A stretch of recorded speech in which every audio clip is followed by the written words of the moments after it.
Na questão da oração, nós temos um assunto muito sério, porque o cristão, ele tem por obrigação deixar de lado questões da razão e lógica desse universo, né? Das coisas que regem esse universo. As palavras de fé que você encontra, principalmente nas palavras de Jesus e também dos seus apóstolos, é sobre o desprendimento do homem das questões materiais desse mundo. E por falta de oração e concentração na voz de Deus, na leitura da palavra, nas coisas de Deus, o cristão que teria por obrigação, porque tem o Espírito Santo, teria por obrigação andar na luz e se concentrar nas coisas espirituais, passa a guerrear as mesmas guerras que uma pessoa natural.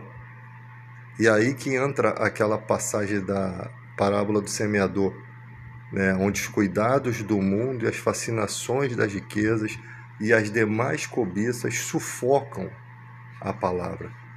A palavra que foi pregada desde aquele momento que você se converteu, que você recebeu o evangelho com alegria, né? Alguns, a semente, quando não tem uma raiz, quando ela não tem muita areia, muito solo, o que acontece com ela? Ela não fica presa. Então alguns se perdem logo no início da fé, se convertem e eles criam raízes e essas raízes não têm onde se firmar, ou eles não conseguiram achar terra firme, não conseguiram achar um solo para se firmar. Lembrando que a palavra de Deus, ela é como uma árvore plantada, né, sobre um monte que vem as tempestades, vem tudo, e ela se mantém de pé. Então essa pessoa não teve tempo de fixar as suas raízes em Deus. E o maligno lutou com todas as forças para poder desenraizar ela. Então ela é uma pessoa de uma fé superficial. Ela não conseguiu atingir o solo e se firmar. Aí tem aqueles que conseguiram, pela fé, se firmar no solo. Quem são essas pessoas? Elas podem até estar vivendo em pecado, mas elas têm a convicção da fé em Cristo. Lembrando que ninguém pode dizer que Jesus é Senhor se não for pelo Espírito Santo. Então essa afirmação que a gente tem no nosso coração, ela foi simplesmente escrita por Deus. O coração de pedra convertido em coração de carne, o cumprimento das profecias do Antigo Testamento, de Joel, de Osés, que a palavra seria escrita no coração do homem. Ou seja, é inadmissível alguém dizer que um dia conheceu Jesus e depois negar esse conhecimento. Não há lógica nisso nas questões bíblicas. Você não tem como negar que você um dia conheceu Jesus. Então, ainda aquela pessoa que teve uma fé superficial, ela conheceu Jesus, ela sabe disso. Mas alguns ateus falam isso para poder motivar, né, as pessoas, desmotivar as pessoas na fé. Então, a palavra, ela enraizada em terra firme, ainda tem os espinhos, que eles vão crescer ao lado, ao redor dessa palavra, que são exatamente cuidados do mundo. Olha como é que a Bíblia trata um assunto espiritual relacionado à vida humana, né? A conduta cristã. Cuidados do mundo, fascinações da riqueza, demais cobiças, ou seja, distrações que vão te levar para um outro caminho, para sufocar a fé que você tem, para sufocar simplesmente uma ação do mal, né, que rege nesse mundo, e também motivações do seu próprio coração, ao qual você precisa dominar durante a sua vida e você não consegue. Elas vão tentar sufocar essa fé que existe em você. E aí o que vem? As preocupações. Você começa a se tornar uma pessoa natural novamente. Você é uma pessoa que tem todas as ferramentas espirituais, mas que você não sabe se manter nessas ferramentas espirituais. Isso acontece com todos nós. No momento que eu preparo essa mensagem, acontece comigo. Então, quando eu começo a ler a Bíblia, Deus revela essa maneira de pensar, essa inspiração, porque isso daí foi pregado para todo mundo. Cuidados do mundo, fascinações da riqueza e demais cobiças sufocam a palavra. E nessa era da informação, da tecnologia, a gente é levado a todo tipo de conhecimento para simplesmente abandonar o conhecimento espiritual.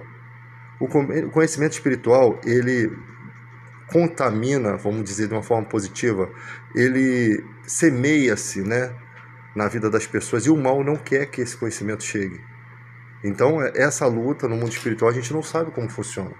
Primeiro, nós temos as nossas lutas internas e nós temos as externas, que a gente não sabe as astúcias do mal, né? Os seus agrilhões, as suas setas, como funciona, né? São perturbações no trabalho, é você preocupado demasiadamente com coisas que as pessoas da fé não deveriam estar preocupadas, sabe? Porque existe uma porta espiritual onde você entra, um lugar secreto onde você entra que outras pessoas não conseguem entrar, que é o seu lugar de descanso. Como Davi dizia, cai-me as divisas e lugares amenos, ou seja, naquele lugar o rei não era rei.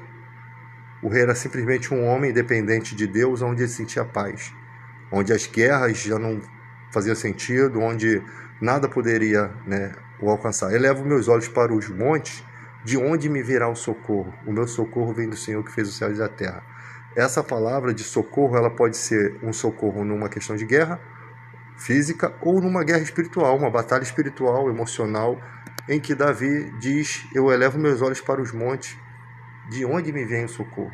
Meu socorro vem do Senhor que fez os céus e a terra, né? Então não me deixará minha alma no pó. Então, com questões espirituais todo mundo passa. Os problemas, né?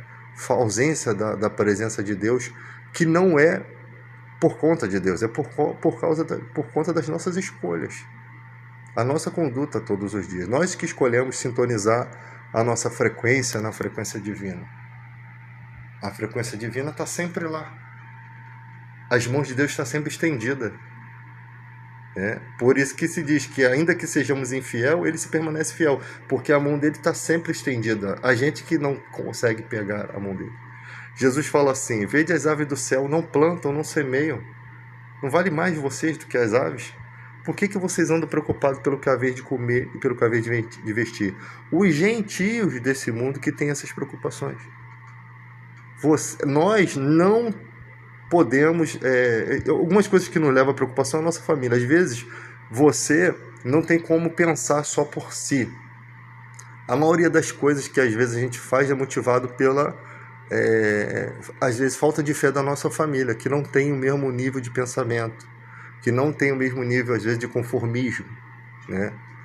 Não é um conformismo miserável. Você sabe das preocupações que você tem que ter com a sua família, né? Questão de planos de saúde, melhor salário. Mas essas preocupações não podem reger a sua vida. Elas não podem governar a sua vida. Você que tem que governar sobre essas preocupações, conseguir vencê-las com sua sabedoria, né? Com a sua calma, com a sua paciência. Tem gente que vive escravo do homem. Ela se coloca numa condição de escravidão por valores medíocres. Eu sempre falo aqui, o cara trabalha 12 horas no plantão, aí oferecem ele um extra no outro dia, que seria folga, um dia de descanso, um dia de repouso, oferecem a ele. Não é uma obrigação, às vezes, não é, aquela situação que você tem que fazer para ajudar. Oferece um extra, simplesmente o cara pega pelo aquele dinheiro. Ele fica mais de 12 horas aceso.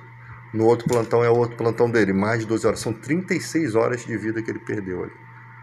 Porque quem trabalha tem que descansar a mente, tem que descansar o corpo. A sua conduta não é a mesma quando você está cansado. Mas existem coisas que às vezes motivam o cara. Pô, se eu fizesse esse trabalho aqui, eu vou consertar meu carro, eu vou comprar minha casa. Então, como diz o velho ditado, todo mundo sabe aonde o calo aperta, né? Mas existem pessoas que às vezes não estão precisando daquele valor muito, não estão precisando muito.